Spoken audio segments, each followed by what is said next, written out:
Bismillahirrahmanirrahim. Assalamualaikum warahmatullahi wabarakatuh. Yang terhormat, dosen pengampu mata kuliah Perencanaan Pengajaran Bidang Studi Akuntansi, Ibu Fajriani Asis, SPD MSI.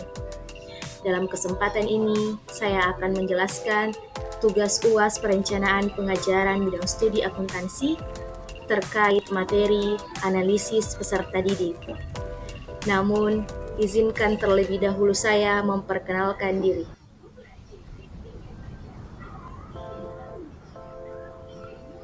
Nama Alda Fijrianti, NIM 210902501014 dari Prodi Pendidikan Akuntansi kelas A.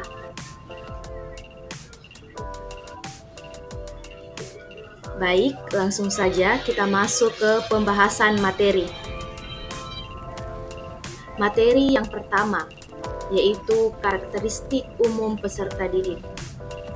Karakteristik peserta didik didefinisikan sebagai ciri dari kualitas perorangan peserta didik yang pada umumnya meliputi antara lain kemampuan akademik, usia, dan tingkat kedewasaan, motivasi terhadap mata pelajaran, pengalaman, keterampilan, psikomotorik, kemampuan kerjasama, serta kemampuan sosial.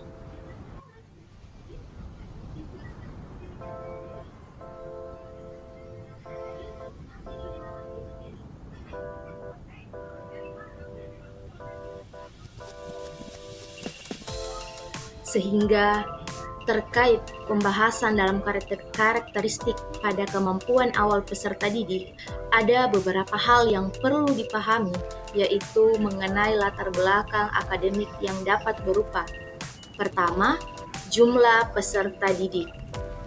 Jumlah peserta didik, dalam poin ini guru perlu mengetahui berapa jumlah peserta didik yang akan diajarnya.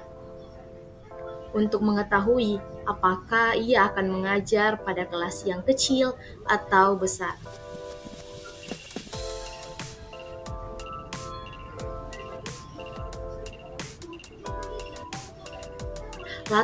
Latar belakang peserta didik.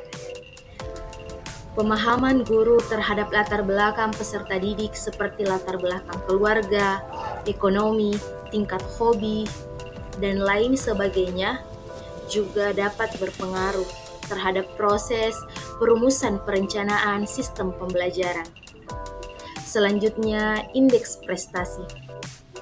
Indeks prestasi peserta didik juga penting untuk diketahui oleh guru agar materi yang diberikan sesuai dengan kemampuan peserta didik. Keterampilan membaca. Keterampilan membaca adalah menyangkut tentang kemampuan peserta dalam menyimpulkan secara tepat dan akurat bahan bacaan yang mereka baca.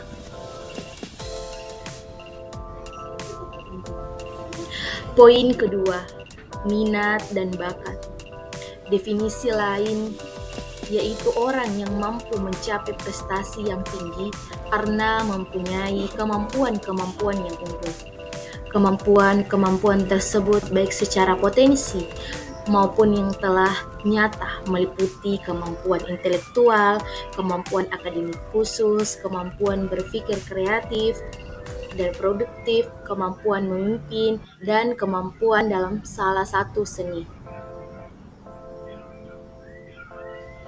Poin ketiga, motivasi. Motivasi merupakan salah satu unsur penting dalam belajar pembelajaran. Motivasi penting dalam menentukan seberapa jauh peserta didik tersebut akan belajar dari suatu kegiatan pembelajaran, atau seberapa jauh peserta didik tersebut memperoleh pengetahuan dalam suatu kegiatan pembelajaran. Poin keempat, intelijensi. Intelijensi merupakan sebuah konsep yang belum disepakati pengertiannya secara tunggal. Ada ahli yang menyatakan intelijensi sebagai kemampuan kognisi. Ada yang menyatakan sebagai kemampuan meliputi karakteristik seperti kreativitas dan keterampilan intelijensi. Poin kelima, gaya belajar. Yang pertama, memahami gaya belajar. Gaya belajar bersifat individual dan penyerapan, pengolahan dan pengolahan informasi yang diterima. Studi gejala yang benar adalah hal yang benar untuk meningkatkan siswa dan belajar. Poin kedua, macam-macam gaya belajar. Gaya belajar yang pertama yaitu model pembelajaran visual.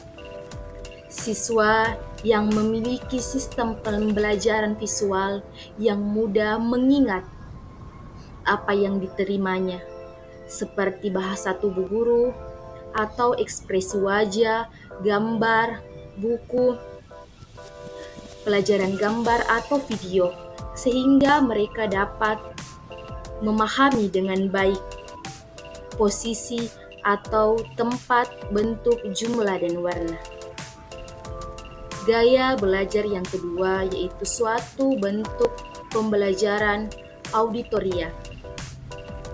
Pembelajaran auditoria merupakan salah satu bentuk pembelajaran yang didasarkan pada hal tersebut dengan didengarkan sehingga dapat dipahami dan menghafal.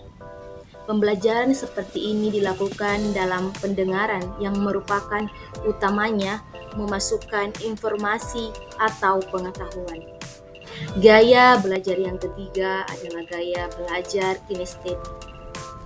Gaya belajar kinestetik yang dekat kebiasaan seperti berpikir jernih, suatu berjalan atau berjalan lebih banyak lagi, gerakan tangan Anda saat berbicara dan merasa sulit untuk duduk dan biasanya. Orang dengan gaya belajar kinestetik menerima informasi, menempatkan konsep tubuh dalam karakter. Poin yang terakhir yaitu kemampuan awal. Aspek penting dalam perencanaan pembelajaran yang perlu diperhatikan sehubungan dengan kemampuan awal peserta didik sebagai berikut. Yang pertama, identifikasi keterampilan yang diperlukan untuk menjadi kompeten memperoleh keterampilan dasar kurikulum mata pelajaran. Yang kedua, merancang tes awal untuk mengukur kemampuan siswa. Dalam penilaian ini akan diperoleh informasi tentang kemampuan siswa pada mata pelajaran wajib yang belum cukup dikembangkan. Dan yang ketiga, jika banyak persyaratan yang belum diketahui mahasiswa, sebaiknya dibuat program khusus seperti pendataan di awal semester.